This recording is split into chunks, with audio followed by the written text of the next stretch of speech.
What's going on, guys? Welcome back to the Morning Mayhem. It's your boy Chris coming at you with another episode. Super thrilled to have you guys with us this week.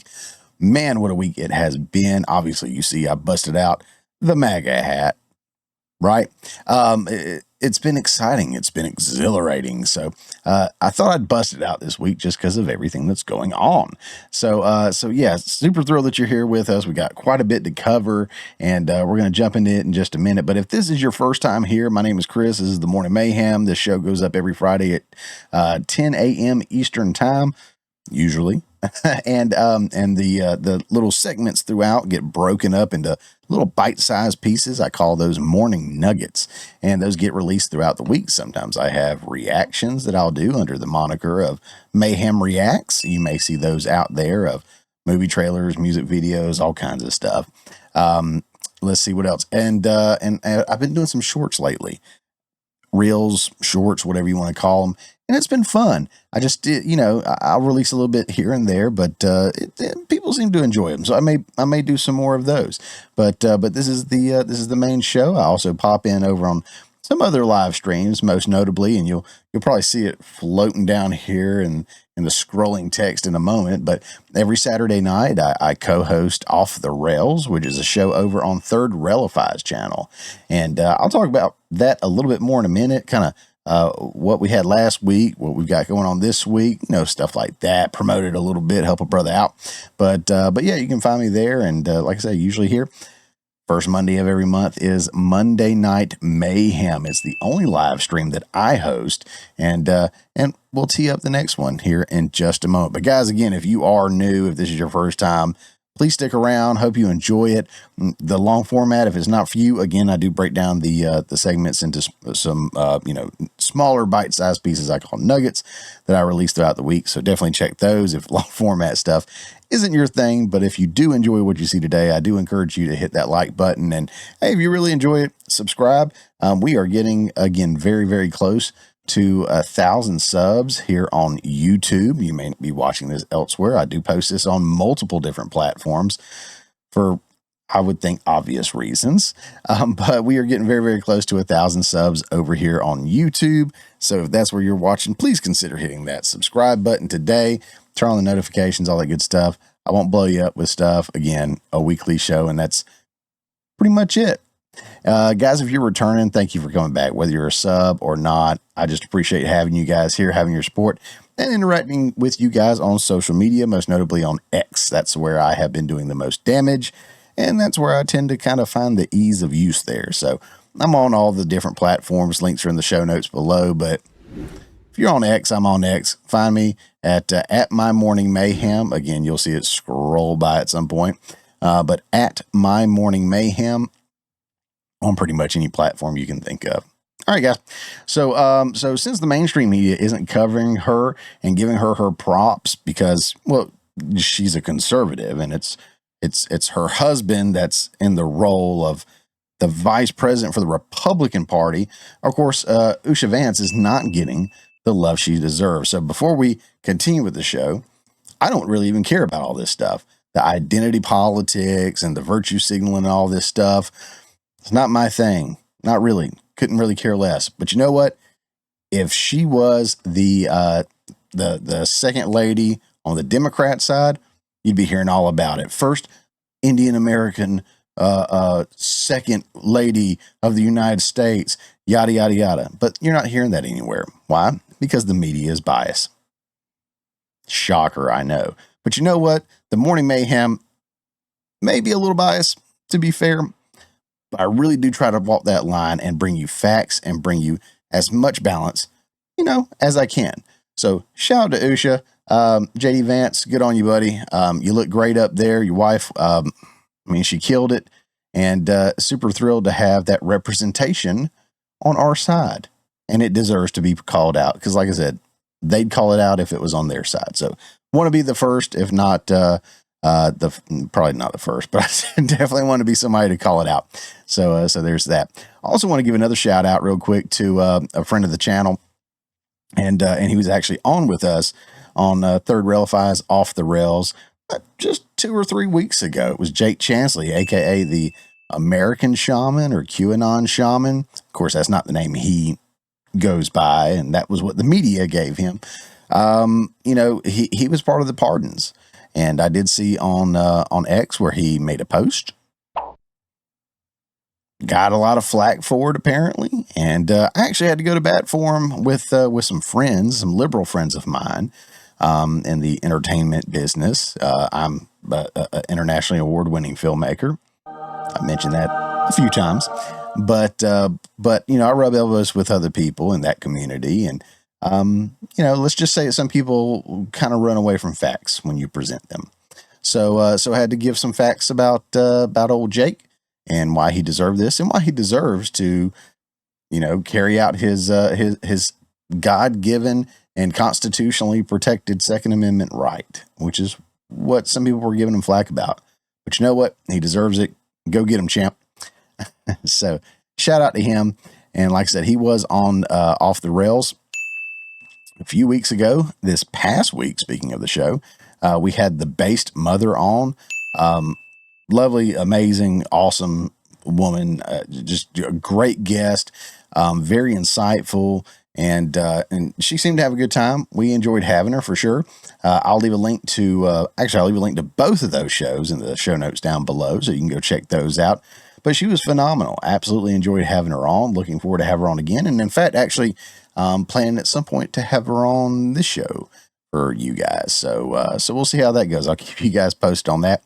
But staying on the train of Off the Rails, if that's possible, over on Third Railify's Off the Rails this Saturday night, which will be tomorrow night if you're watching this when this show goes out on Friday morning. Tomorrow night, Saturday night Off the Rails, we will have Philip from the Tea Party OGs. If that name sounds familiar, he was on Monday Night Mayhem back in October. I want to say it was October, November.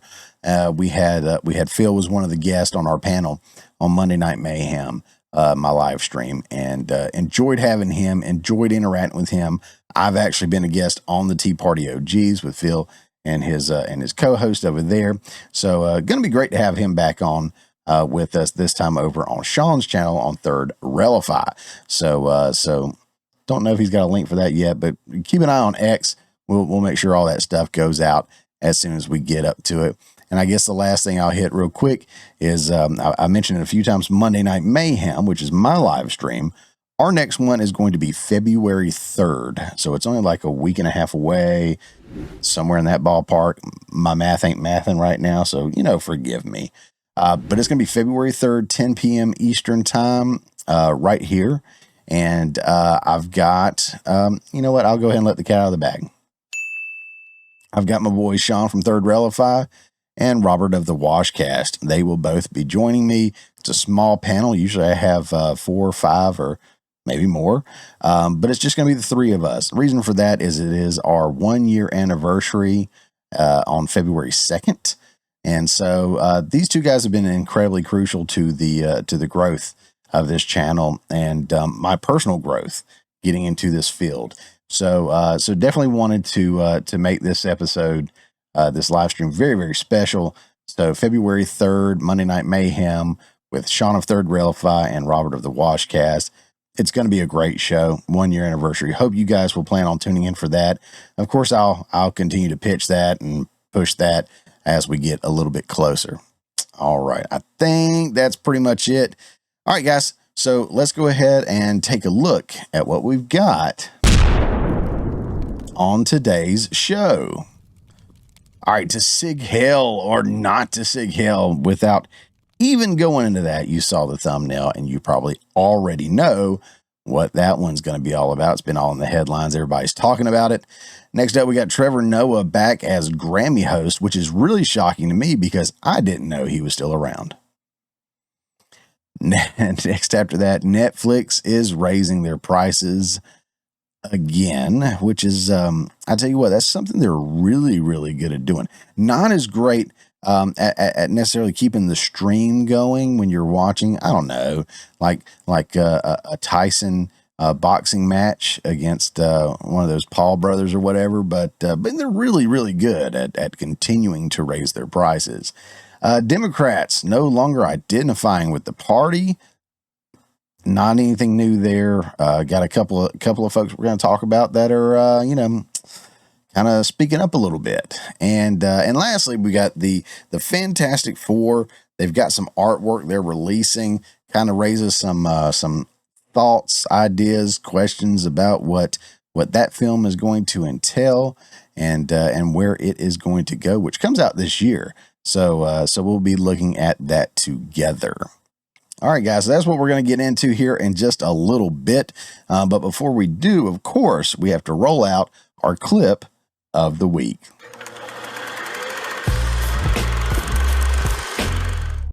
Observes the jackass, visibly distressed.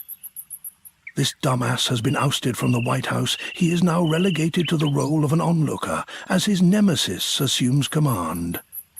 Adding to his torment, he finds himself seated beside the cackling dingus, a dipshit, chosen in the name of diversity, whose presence now looms as a haunting reminder of his defeat.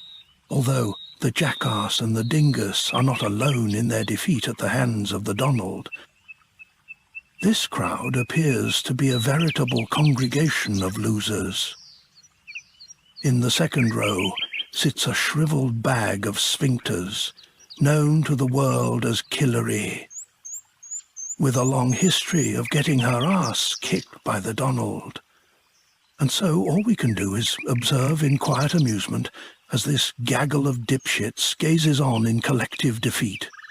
A fitting spectacle, perhaps, for the ever-turning tides of political fortune. Here's to the rallying cry that echoes through the ages. Make America great again.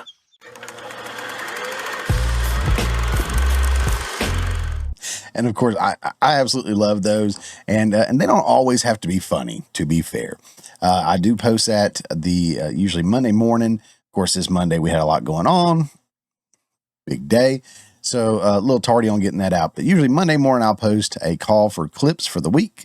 And guys, if you run across anything that is entertaining, educational, informative, or anything like that, bookmark it, hold on to it, or whatever. And then Monday when I post that, share it down in the comments. Would love to pick your clip and give you a shout out on the show. And this clip comes once again from follower, supporter, awesome friend Leah, and she's just been killing it. She's been putting several clips in there every week, and just love her to pieces. Think she's great. And again, shout out to not just her, but her boyfriend who's been out there fighting the wildfires in California. Mentioned him last week.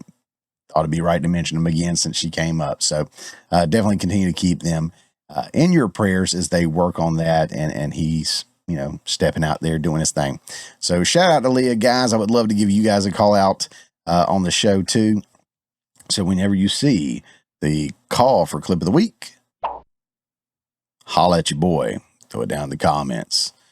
All right, guys. So we're going to go ahead and get into our first segment here. Again, this is something that you've been hearing about, something you've seen quite a bit. I'm sure it's been making its rounds. This is old Elon, who seems to be a pretty good guy, but he's on the spectrum. He's got a touch of something, which is fine. No judgment. But sometimes that does make things a little awkward. So let's take a look at the video that's got everybody in an uproar. Thank you for making it happen. Thank you.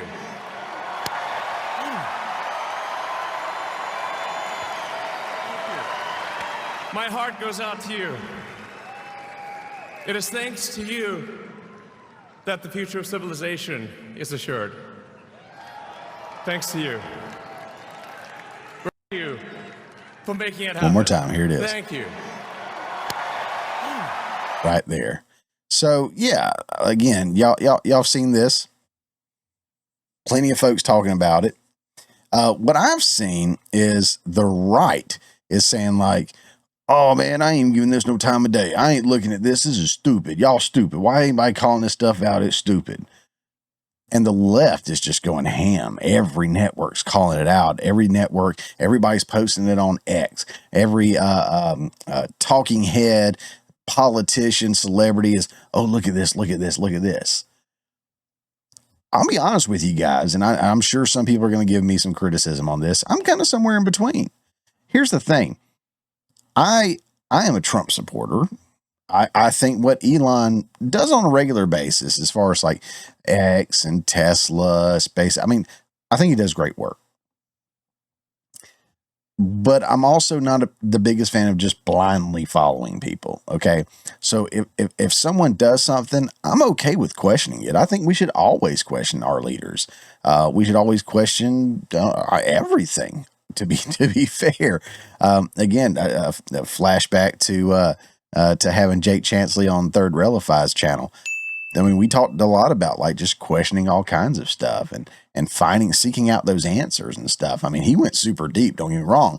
It wasn't, to this effect, but spot on. Like, we need to be seeking out truth. We need to be seeking out the answers to our questions, and we need to be asking the questions. So for the people on the right, it's like, I'm not even thinking about this. I would. Elon, as great as he is at what he does and what he has done, he's still, one of the elites. He's still one of the, top 1%, obviously. Is they say richest man in the world. I don't know if I necessarily buy that when you start thinking about like, the oil tycoons and families in like Saudi Arabia and stuff. So that's a whole nother topic. But my point is, as much as I approve of some stuff that he does, I'm sure there's some stuff that I would probably disapprove of. And I always want to kind of keep folks in check, especially the people that I approve of. Donald Trump is not, get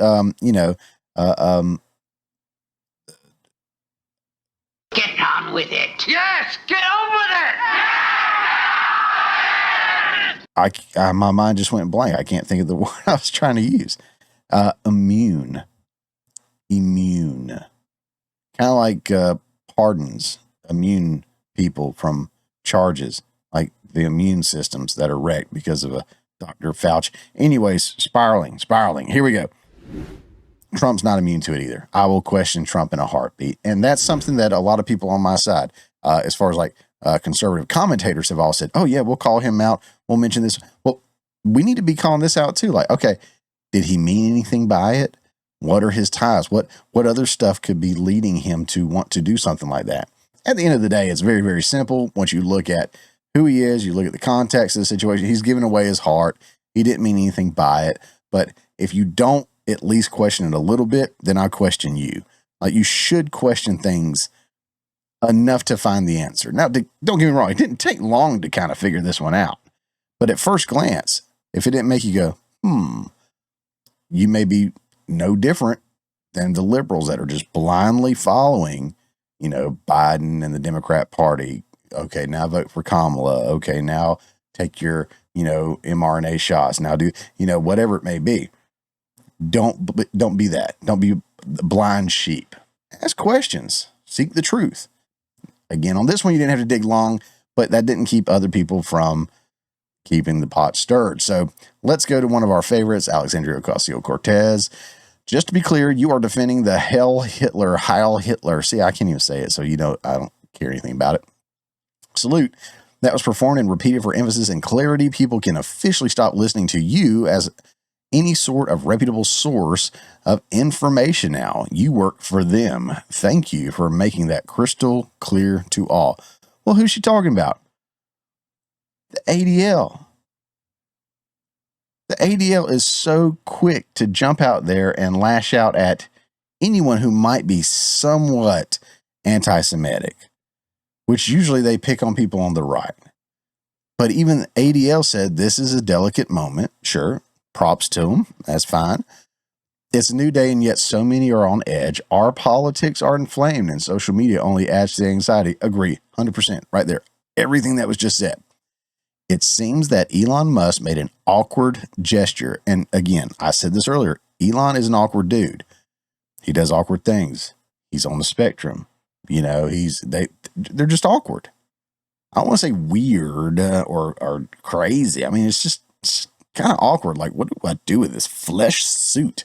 Have you seen him jump, raise his hands, say yay? I mean, it's just, everything functions differently. You with me? It seems Elon Musk made an awkward gesture in a moment of enthusiasm, not a Nazi salute. But again, we appreciate the people that are, on edge and everything like that. And I repeat this, right? I say the same thing, like, hey, I think it's cool that we question it. I think it's cool it caught people's attention and maybe even piss people off at first. But then thank you for taking a moment to consider the context, looking at it, figuring it out, and now let's move on. That's where I am too. So, hats off to ADL for that one. But let's continue with the hits, with AOC just letting off right here. Now, this is a minute 15. We're not going to listen to the whole thing, but listen to what she has to say here. You're going to do a Sig Heil? You're going to do a Hail Hitler?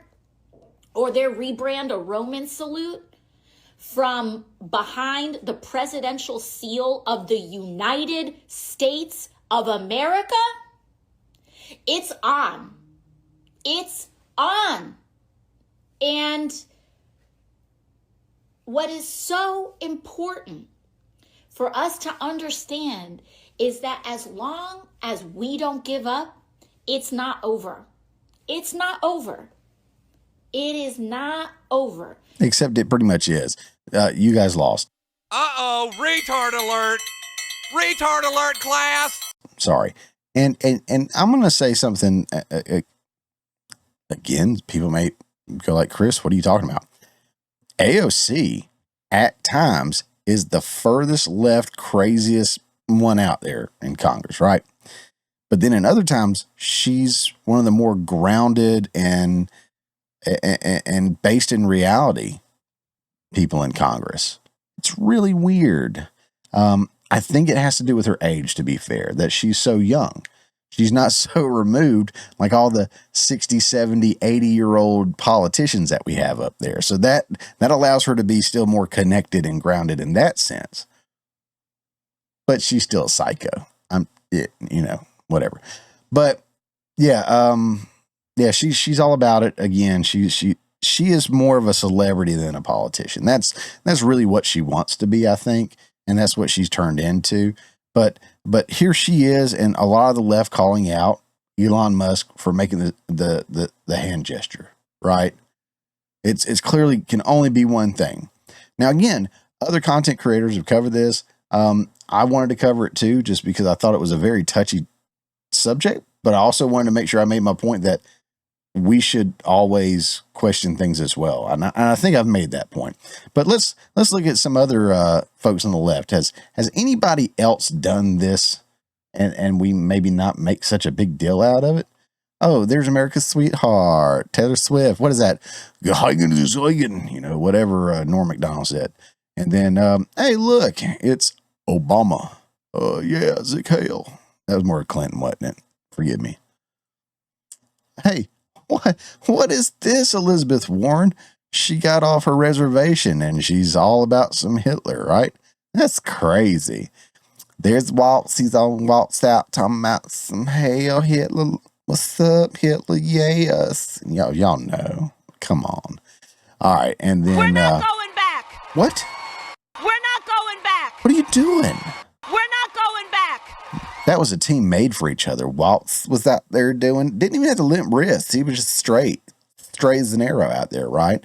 And then you got Kamala. We're not going back. What, to the camps?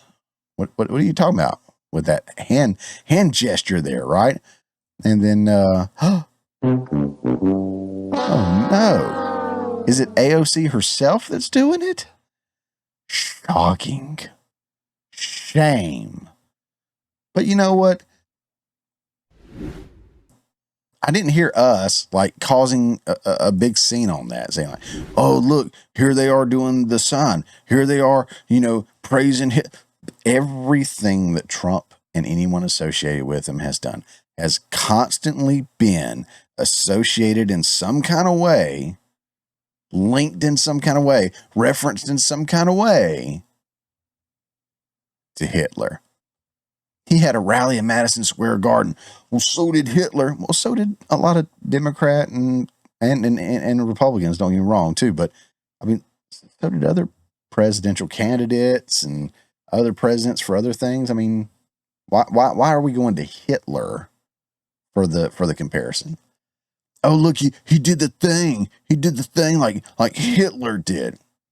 Well, AOC did it before he did. Maybe we should have said, hey, he's doing it like AOC did, or like Elizabeth Warren, or like Obama, or Hillary Clinton. It's always Hitler. Here's what's happened, and I'm gonna close with this segment with this. Here's what's happened. The left has weaponized terms like Hitler, Nazi, racist, fascist, so much that they are literally starting to lose their effectiveness, I guess you would say. Before, if you were to be called a racist, it was a terrible thing. But now, if someone on the left calls you a racist, it's almost a badge of honor, because you're most likely not a racist, and you see things opposite of how racists see. You see the spectrum of color and say, oh, I want to judge people on the content of their character and not the color of their skin. But yet they're the ones that are the racists. And they're projecting onto you because that's something that the left does better than anybody else. If they didn't have hypocrisy, lies, and projection, I don't think they'd have anything. What do you guys think? All right, guys, going to go into our next segment here, and haven't busted this out in a while, but this one's called Everything on TV Sucks. This is your life now. This is our election now. I understand your frustration. When it fits a woman. What? That guy have a woof. Everything on TV sucks. All right, so I mentioned it several times. It's no secret. I used to really, really enjoy The Daily Show. And when I say The Daily Show, I mean The Daily Show with Jon Stewart.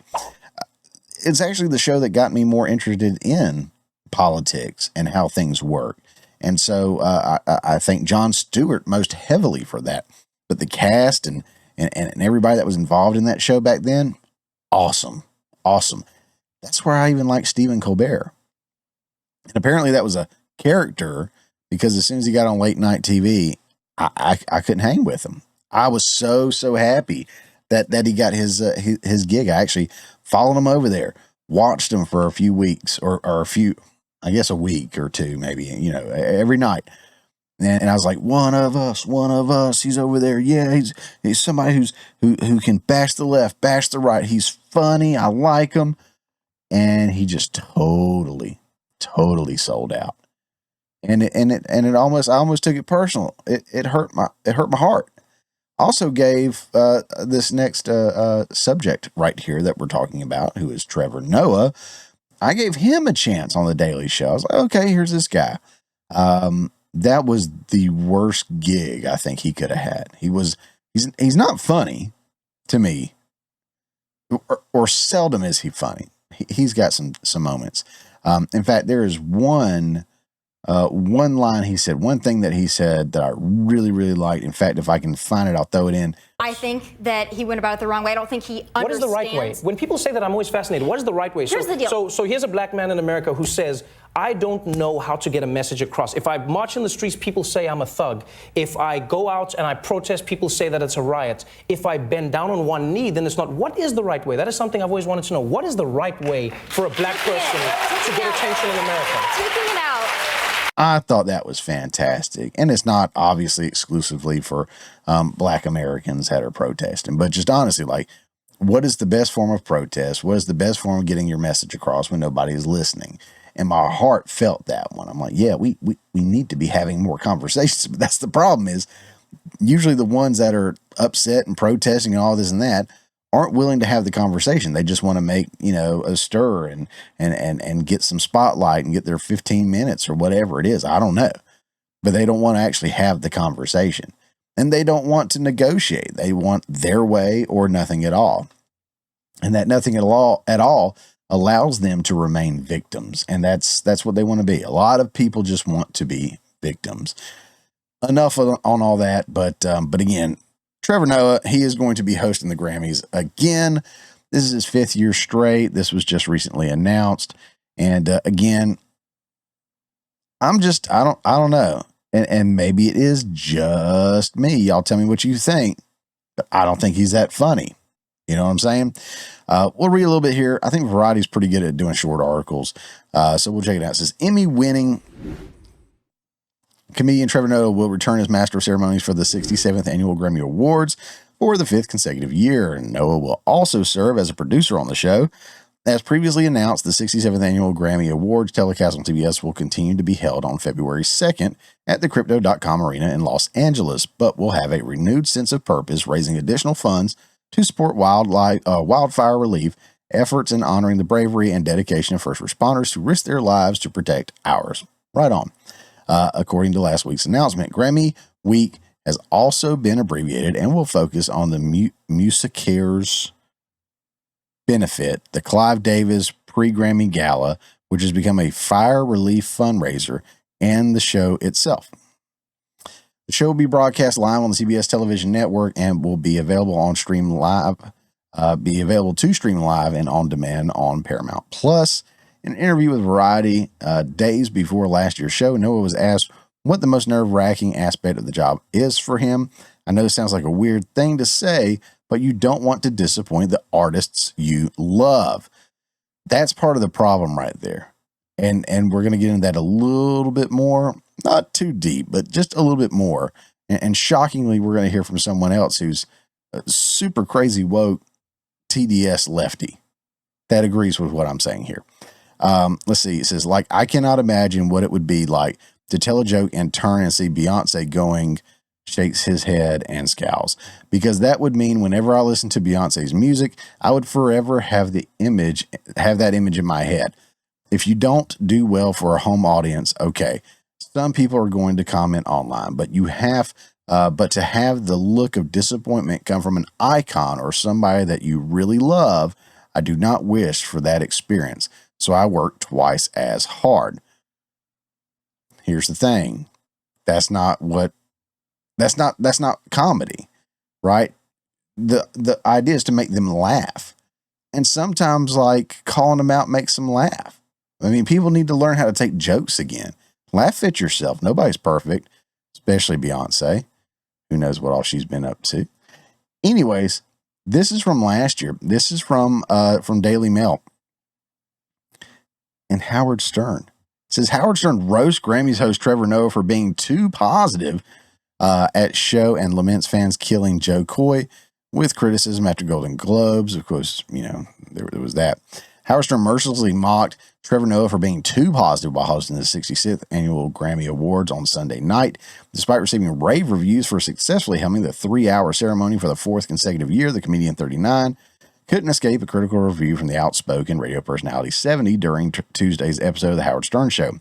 He did the opposite of a roast. He was like a cheerleader, Stern said disapprovingly.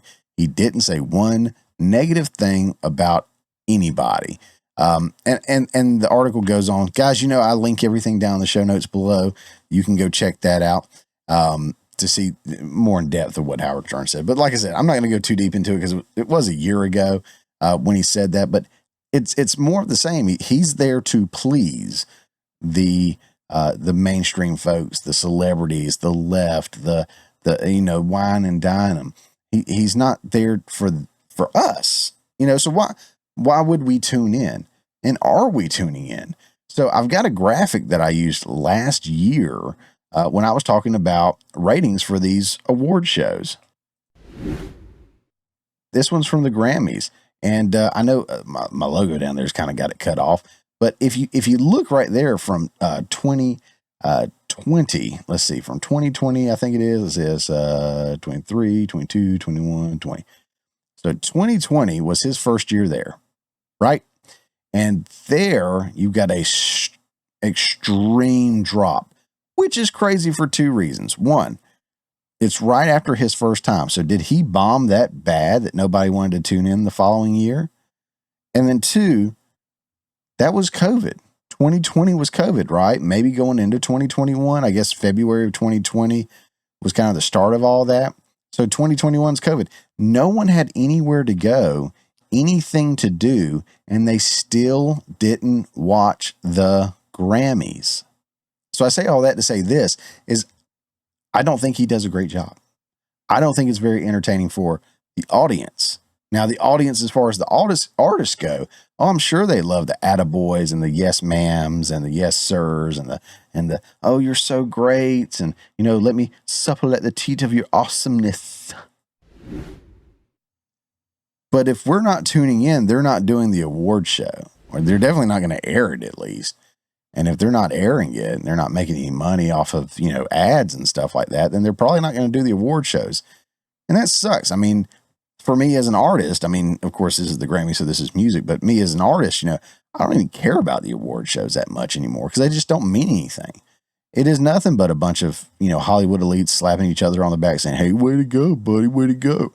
Or in this case with the Grammys, they're from all over, but say, hey, way to go again. Here's you, an award that your record label paid for.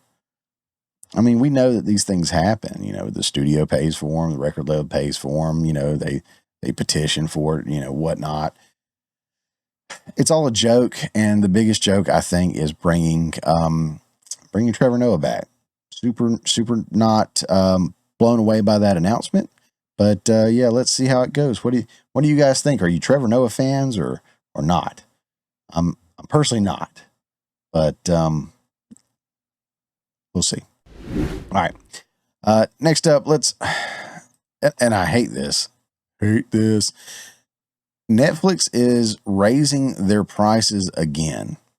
And I say again because, as I was saying in the monologue, like the thing that they are most consistent about, I think, is raising prices. More than cranking out new shows or new films or, stable bandwidth, I think they are more consistent with raising prices.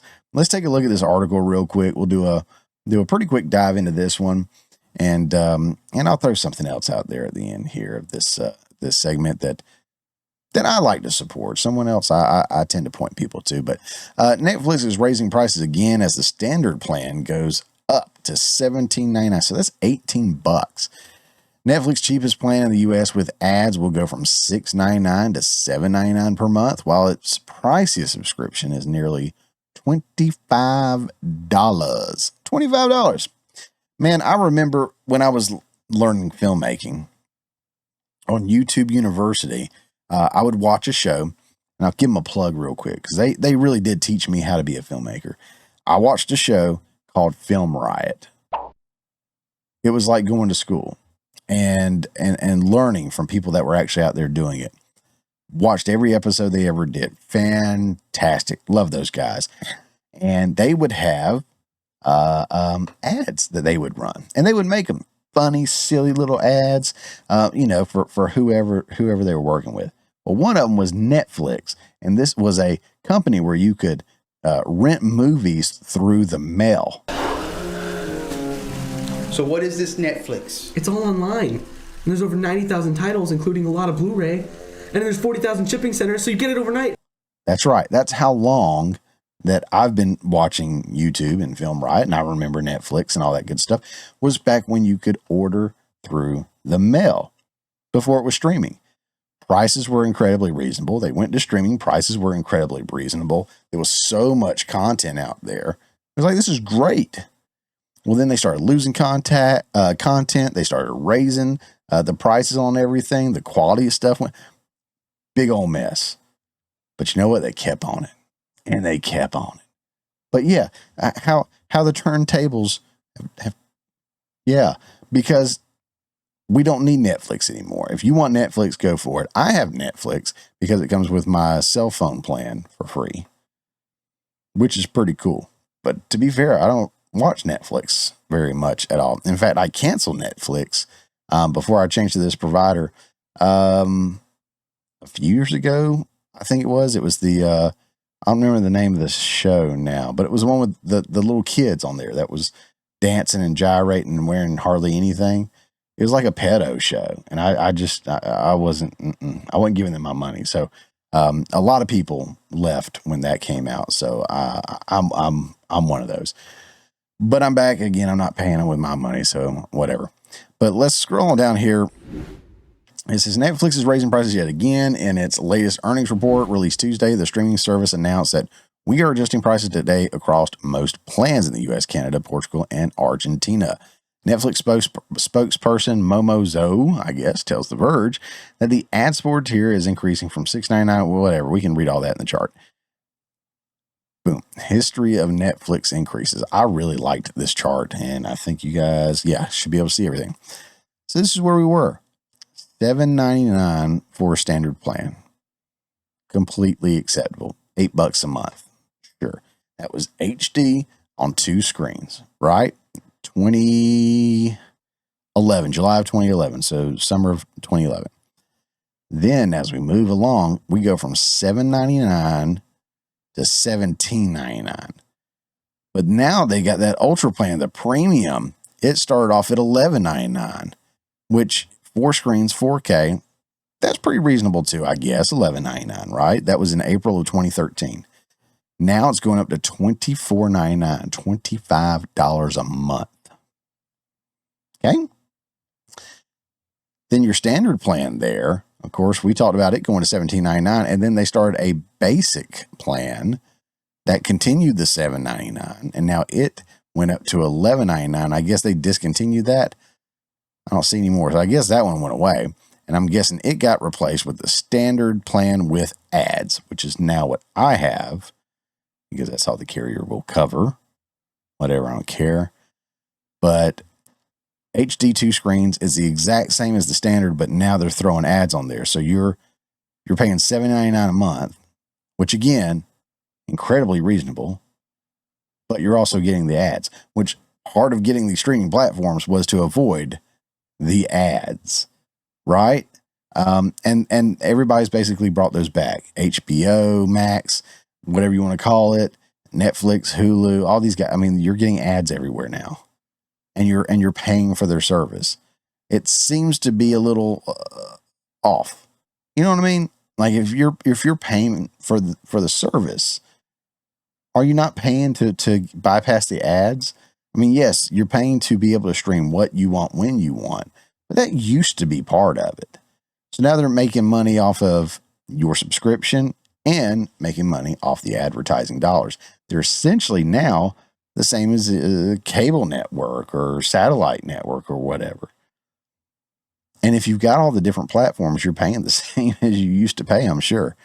It says, as we continue to invest in programming and deliver more value for our members, we will occasionally ask our members to pay a little bit more so that we can reinvest to further improve Netflix. The company's letter to investors says Netflix last raised the price of subscriptions in October 2023. This is also the first time it's raising the price of this ad-supported plan, which it rolled out in 2022. Netflix added 19 million new subscribers over the past few months, the most in its history during a single quarter, bringing its global total to 300 million.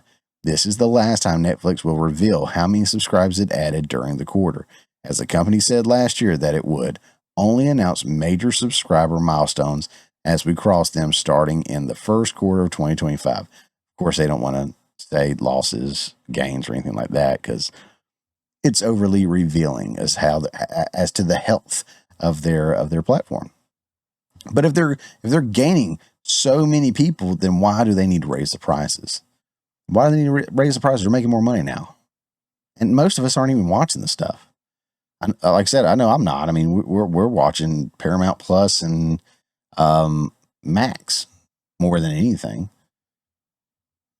Can't even remember the last time I watched Netflix. But anyways, I do want to point out something else here that I think a lot of people are familiar with, maybe, and I've mentioned them before on the show. I have a film on there, and that is Tubi. Tubi, you can. I remember when Tubi kind of rolled out. It was not filled with the best films right off the bat. I was like, okay, I remember some of these. But now you go on Tubi, and it's like, all right, they've got quite the catalog from like really A-list top tier films to, indie films like this guy and other people in our community have films on there. And some of them are really awesome. Some of them are not so awesome. But you know what? Tubi is getting it out there in front of people. So shout out to Tubi. Like I said, they've got one of our films on there that is not a full feature length film, but it's longer than a short. So they did take it on. They've got it out there, and it's you know what? Why not? I'll mention it. I'll put a link to it in the show notes below if you want to watch online. Tubi is free. FYI, Tubi is 100% free. It is ad supported, but it's 100% free. For that, I'm okay with it. I'm 100% okay with it. But I will link to our film, which I was a co-writer and cinematographer on the film. It's called Low Heat. It is an internationally award-winning film, and it is on Tubi, and I think it's on Prime and somewhere else too. But I would love to support Tubi. Tubi's doing a phenomenal job, making art attainable to people, and that's something I think super highly of. So if you haven't, go check out Tubi, and again, link to our film on Tubi will be down in the show notes below. I do highly recommend checking them out. Next up, we're going to talk about some Democrats that no longer really identify with their own party, which I know sounds wild, but it also sounds like something we've been hearing a lot lately, right? So before I get into it, I do want to give a shout out real quick to where I got the article from, and that is PUREBLOOD Media Group. You can see a little icon right there above me. PUREBLOOD Media Group is a group that I've been associated with since pretty much the beginning of this year, coming back out. And what it is, it's a conglomeration of different content creators coming together and helping each other out, being a voice of positivity. That's all about truth and spreading entertainment and news and fact-based information out there to you. I'm kind of hung up on the fact-based thing. I'll tell you why. But it's great because we all work together, help each other out, promote each other, and that can all be found through their website. They actually have some really cool stuff on here, and the TV guide is super cool. You can actually pull up a TV guide here, and it'll show you who is streaming, when they're streaming, just like old school TV guide for those that remember that. It's got all the different days here. I will be on there, of course, on Monday nights, or the first Monday night of each month. I will be listed on there. Monday Night Mayhem, because that is my only live stream, and they list the live streams on here. And let's see, if we look at Saturday, we've got Third Railify, Saturday night Off the Rails right there, and where I will be tomorrow night. Yes, Sean is also part of PUREBLOOD Media Group, and super excited about that. But the TV guide is really cool. But the thing I wanted to call out first is the news aggregator right here. When you go to the website, right here, you get a bunch of articles. This is an aggregator, and every one of these articles is thoroughly fact checked. Okay, everything here is triple source fact check, meaning that there has to be at least a minimum of 3 independent sources that can verify that these are truthful stories, that the articles are fact-based and they're not, opinion or just something thrown out there. That, they're legit.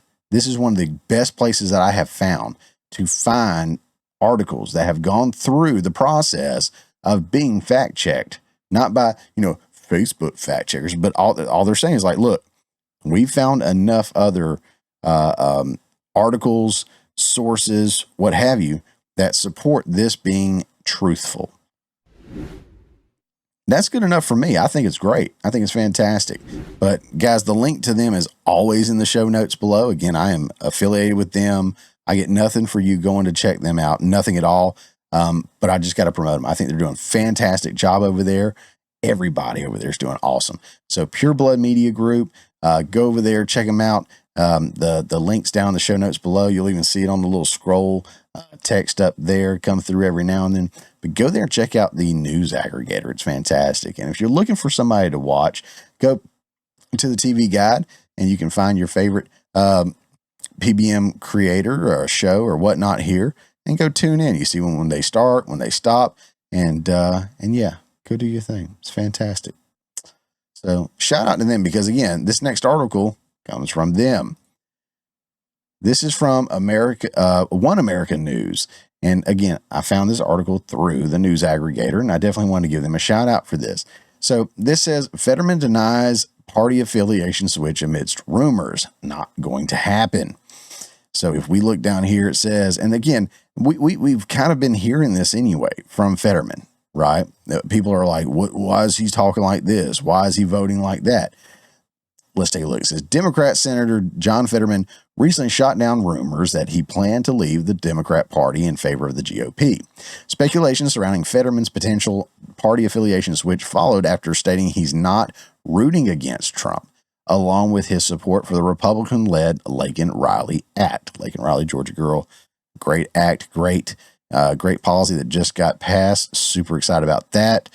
If you're rooting against the president, you are rooting against the nation.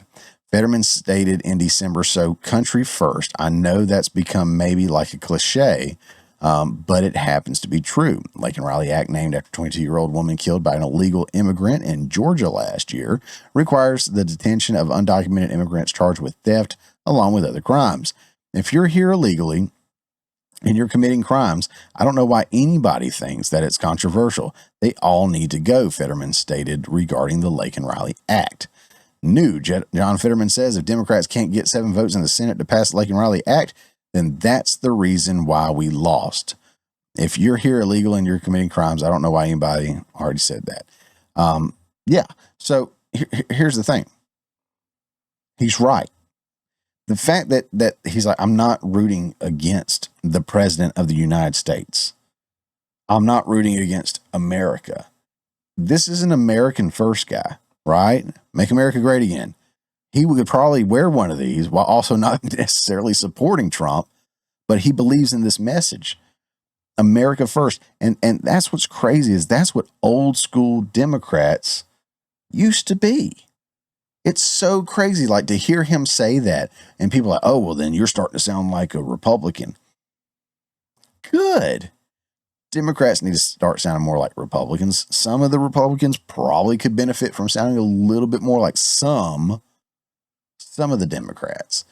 And let's start finding that common ground, that middle lane to take, where we can compromise and negotiate and actually benefit America and Americans instead of fighting each other. So I think what Fetterman is doing by saying, I stand on my principle, not with my party, I think it's fantastic. I think that's fantastic. I've got somebody else I'm going to call out real quick. But before I do, and we don't do this on every show, okay? But I thought it was worth hearing because we've heard it multiple times. Now, this could have been it, the whole,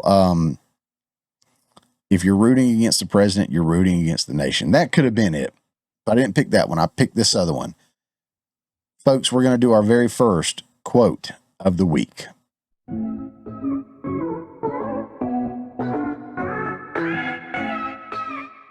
Again, like I was saying, we don't do this every week, so just kind of keep that in mind. But I felt it was worthy to bust out.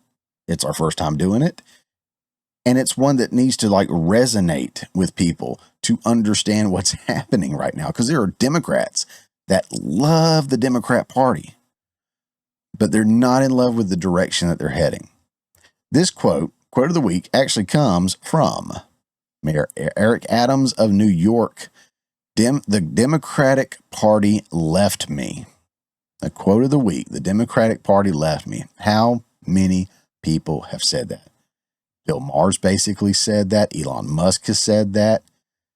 I mean, RFK Jr. Look at who we have right now.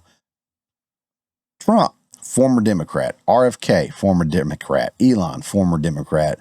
Vivek, former Democrat. Let's see, I could probably go on. Oh my goodness. I don't know why I can't think of her name. Hawaiian Hottie. Former Democrat. But you see all these people coming over because now the everything's shifted. The Republican Party still is as far right as they've probably ever been, but the spectrum has also shifted to the left some. So you have a larger window of what qualifies as a Republican now. And that's why there's so much turmoil in the Republican Party so often, is because you do have people all along that spectrum, which is huge. Whereas on the Democrat side, it is the thin and narrow. If you're not in alignment with whatever it is they're pushing and whatever their ideology is right then and there, you are ousted. You're ousted. And that's what Mayor Eric Adams said here. We'll play this real quick. I'll read a little bit and we'll skedaddle. The party left me. That's what Mayor Adams said about the Democratic Party in a wide-ranging 50-minute-long interview with former Fox News host Tucker Carlson. We're not watching 15 minutes, by the way.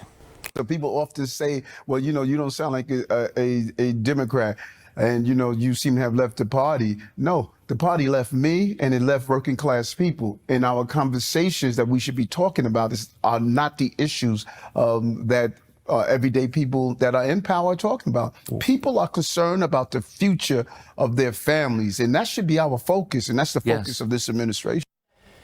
Adams says that he was targeted by federal prosecutors because of his criticism of former President Biden's handling of the migrant crisis. The mayor says that he was told to, quote, be a good Democrat. Adams has been more really leaning on Republican lawmakers, including a trip to D.C. for the inauguration and having those conversations with Republicans. Oh, no. We're not going to read the article, sorry. He's having conversations with Republicans.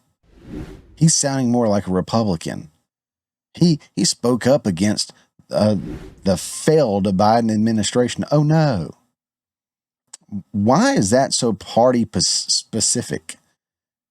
Republican, Democrat. Why can't we just, again, I don't even know if I'd call myself a Republican. I'm definitely more conservative, a little libertarian, and I can be a little progressive, I guess, to be fair, from time to time. I would love for us to be progressive in the sense of, having the high-speed trains and having, better health insurance and having, better opportunities and a better education system and I don't know, all kinds of stuff.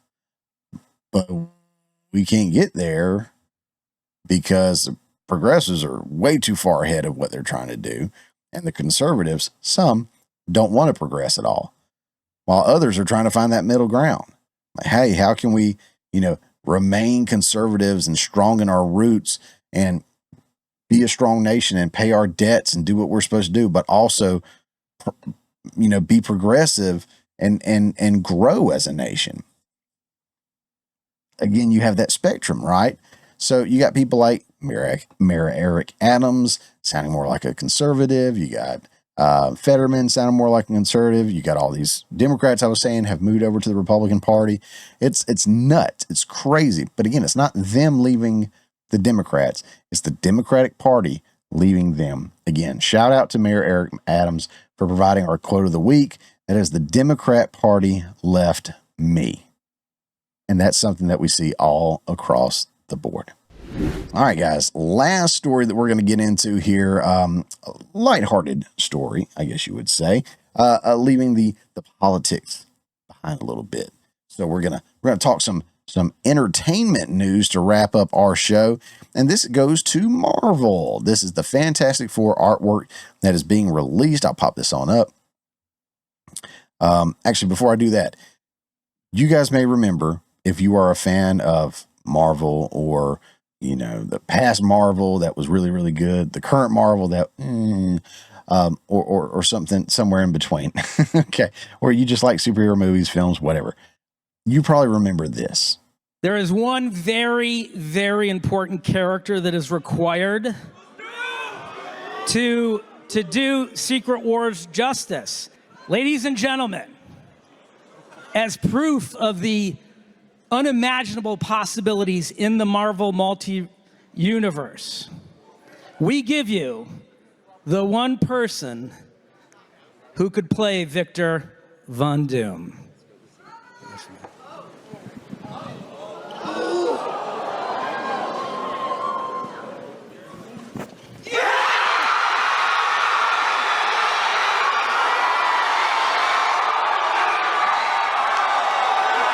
like I was saying, you probably remember that seeing that if you are in tune with any of the things that are going on with the Marvel Cinematic Universe.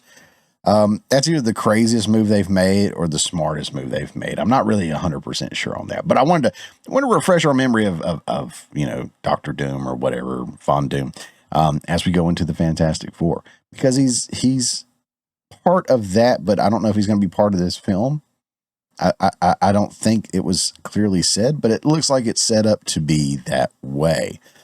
So this comes from Screen Rant. Robert Downey Jr.'s Dr. Doom and Pedro Pascal's Mr. Fantastic get Fantastic Four concept poster teasing their MCU rivalry. Which I haven't seen much of Pedro Pascal. I'm kind of tired of seeing him in everything, though, to be fair. Again, I haven't watched it, but it's just like starring Pedro Pascal. And anytime I hear him talk or I see interviews with him, he just seems so boring. I did watch The Mandalorian, and I thought he did fine until he started taking his helmet off all the time. But, had to get that screen time, I guess. This is a new concept poster for the Fantastic Four First Steps.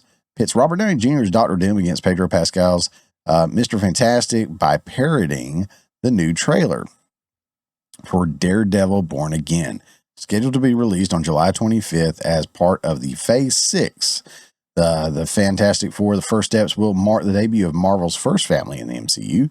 Pedro Pascal, Vanessa Kirby, Joseph Quinn, and Eben Moss Backrack, I guess, will portray the members of the highly anticipated Fantastic Four team, and they could come to blows with one of Marvel Comics' most iconic supervillains.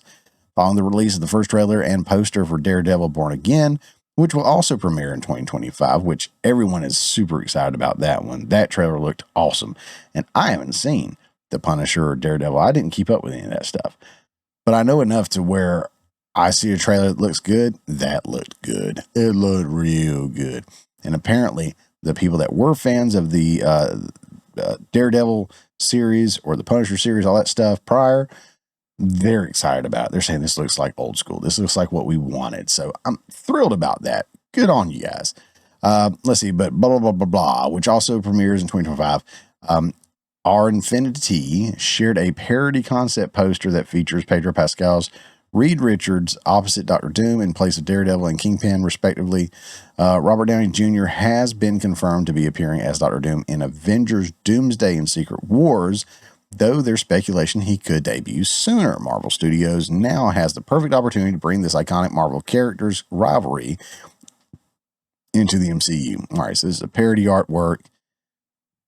And there you got the Dr. Doom. Let's see if I zoom out a little bit for you guys.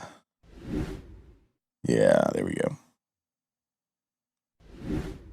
I don't know what it is. If it's like, I don't have OCD. But like his head's way up there and his head's way down there. It's messing with me. I'm not criticizing it as bad. It's just messing with me, y'all. But yeah. So there's that.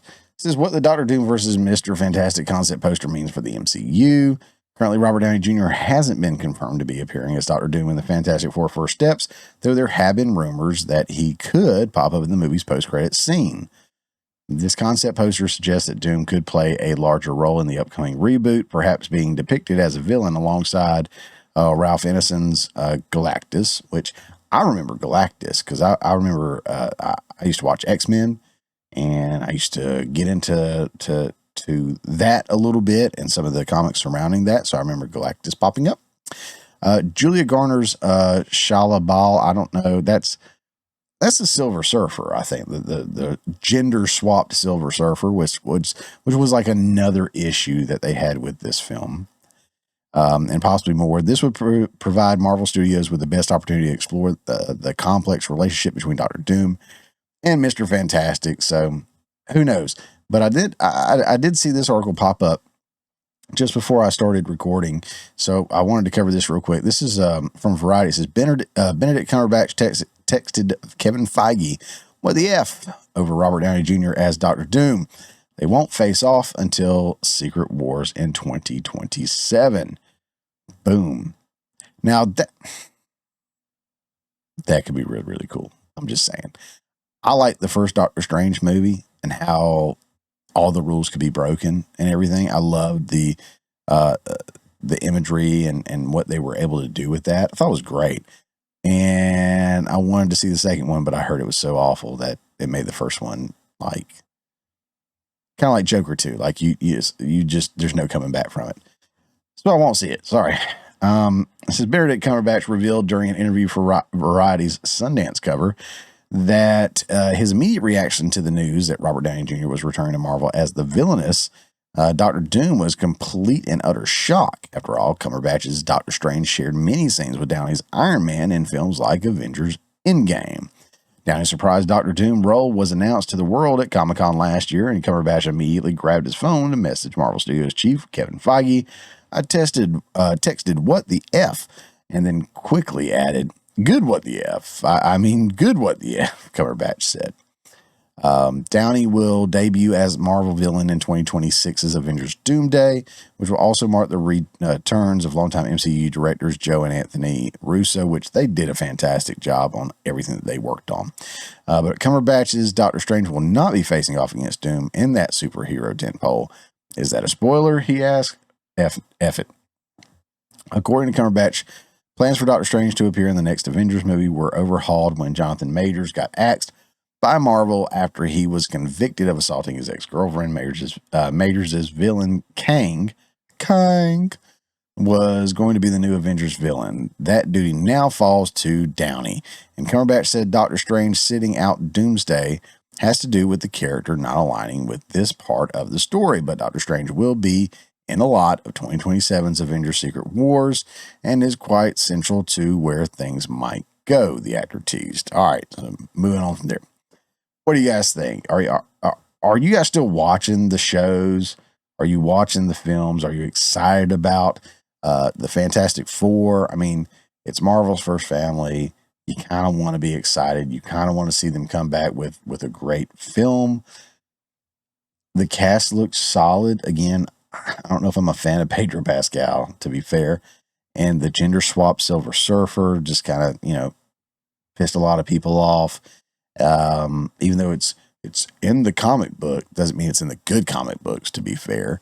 I like what's his name just fine from he was in Stranger Things and he was in Quiet Place Day One. Joseph Quinn. I think he's pretty good. I like him. But yeah, I don't know. But I do like that you got Marvel kicking off right here, right?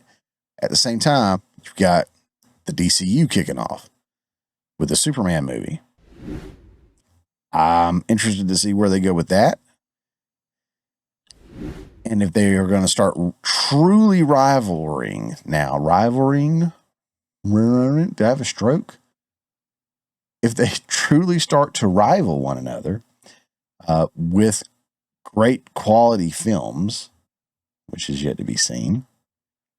But if they do, that's just going to amplify things and make better films come out of it. As a fan of not necessarily Marvel and the cinematic universes and comic books or superheroes or anything like that, but as a fan of cinema, I really enjoyed that ride that I had watching the Marvel films build up and seeing Endgame in the theater, and just the experience of the whole thing was really, really cool. Would love to see something like that happen again. Don't know if we will. That was probably a once in my lifetime kind of thing, much like Star Wars was like a once in a lifetime kind of thing, before I was around. But I'm hoping for great cinema, whether it be Marvel or DC, independent filmmakers, or some of these other films that are being put out there. Last week we talked about the Goonies and the Gremlins getting rebooted or sequeled or whatever. Maybe it's going to be good. I don't know. I'm just kind of rolling eyes in my back of my head on that one. I don't want it. But somewhere, somebody's making awesome art. So as I was promoting them earlier, go check out Tubi and see what you find on there. If you're not down for paying Netflix, half your paycheck to watch ads and check their stuff out with low bandwidth, maybe go give Tubi a try. They're free. I get nothing off of them. I've got a link to my film that's on Tubi down below. but I get nothing from you guys watching that. But go check them out. But anyways, guys, what do you think? Are films coming back? We saw a couple of films this past year, past that $1 billion mark. Or are those kind of like hits and misses? Are we not really going to see it as a regular thing? I don't know. I'm optimistic about it, but I also know how Hollywood is. And while it is literally on fire right now, and I don't say that overly jokingly, my heart does go out to those people that have lost so much. But at the same time, Hollywood has been on fire, a dumpster fire for a long time, figuratively. So yeah, I mean, we know what they prefer to do, and that is just crank out crap, regurgitated crap over and over again. Let's hope this is going to be good. All right, guys, that's pretty much the show there. I appreciate you guys sticking with me and hanging out. I hope you had a good time. Again, if this is your first time with us, I will break up the segments out and pop those into little daily episodes called Morning Nuggets. The full show, of course, is going to be up. I will have some reactions coming out throughout the week. Probably some more shorts will come out tomorrow night over on Third Railify's channel. Like I was saying before, I'll be on there with Phil from the Tea Party OGs. Really cool dude. Got some great stories, people he's met, things he's done. And yeah, I can't wait to talk to him about what's been going on this week. So plan on tuning into that. I do have a link over to Sean's channel, Third Railify's channel. That will be down in the show notes. Definitely want you coming over there and hanging out with us tomorrow night. That is starting at 10 p.m. Eastern Time. Don't forget, Monday, February 3rd, will be our 1-year anniversary live stream. So it's our next Monday night Mayhem live stream, and it also coincides with the 1-year anniversary of the show being back up and running and everything like that. So it's going to be a really, really fun show. I'm going to have Sean from Third Railify, Robert from the Washcast, and we're just going to have a really, really great time. Just kind of talking about things, and I don't know what things yet, but we're going to be talking. So hope you guys will tune in to that and hang out with us. Don't forget to like, share, subscribe, all that fun stuff. Follow wherever you are. Check me out on any of your favorite socials at My Morning Mayhem. That's at My Morning Mayhem. Pretty much everywhere. X is where I've been hanging out with the most. Don't forget, every week I am posting a call for the clip of the week, so I can hopefully pick one of your clips and give you a shout out on the show in the following week. But guys, that's all I've got for you. Thanks for tuning in, and we will see you on the next one. I know I'm big. I'm trying to lose weight. I've been walking. But people always f*** with you on the road when you're walking. Like this guy gonna drive over the station wagon full of kids, gonna wind down the window, talking about, excuse me, buddy, you know where a good place to eat at? I'm like, no. Oh yeah, we'll just follow your fat ass around till you get home.